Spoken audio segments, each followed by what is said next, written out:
Yeah, parent to parent is a, I mean, I owe them a lot.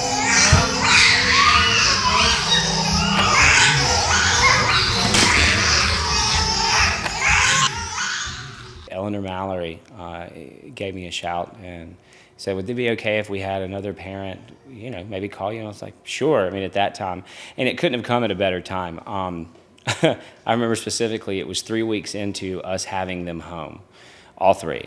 And it was probably the fourth night in a row that it was 5:45 on that clock. And I had not been to sleep.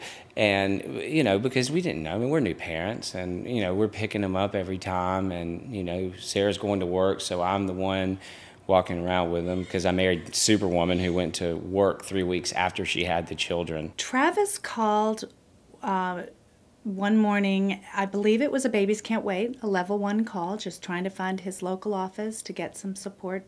I had recently met a family that I knew had triplets. They were older, obviously, than the babies that Travis had just had. So I asked Travis after I gave him the number for Babies Can't Wait, would he be interested in having a match, a supporting family, and he said absolutely.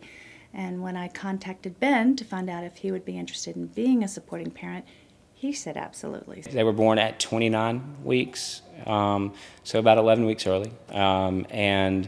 At one point, Charleston got down to 1 pound 14 ounces. Beckett got down to 2 pounds 6 ounces, and Carter got down to 2 pounds 4 ounces. Then Ben Newton called, who was the guy, and he was the father of triplet girls, 5 years old now. And just in talking to him, literally, and this is a true story, everything changed from that day forward. Literally everything changed.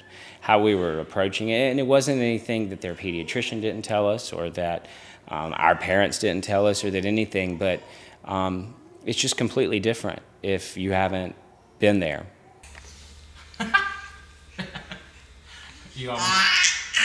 That's the noise.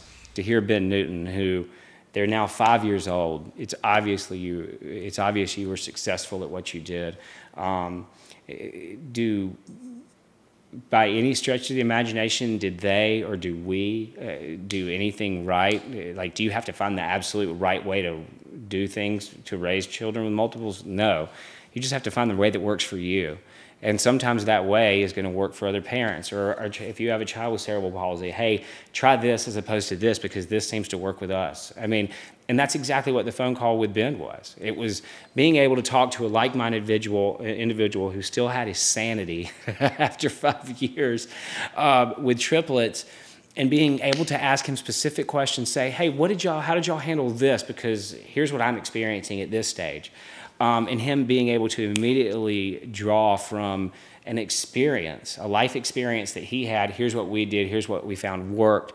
And because of that conversation, he helped us find what worked for us and our family so much quicker. So just think about how many sleepless nights were saved. I mean, just how many stressful encounters, really. I mean, how much more, think about it this way, how much more have we been able to enjoy our children from an aspect of them not being a constant source of stress because of that conversation? And of course, we've learned our own things here and there, and you have to, right? But that just kind of set the guidelines and the tone for how we were going to approach parenthood, and it's been amazing. I mean, everybody looks at me like I'm crazy when I tell them it's no big deal, but it really isn't a big deal. You just do one thing at a time, keep breathing, and that's it. I mean, you just do what you have to do. As I'm sure parents of kids with cerebral palsy and Down syndrome, and you do what you have to do.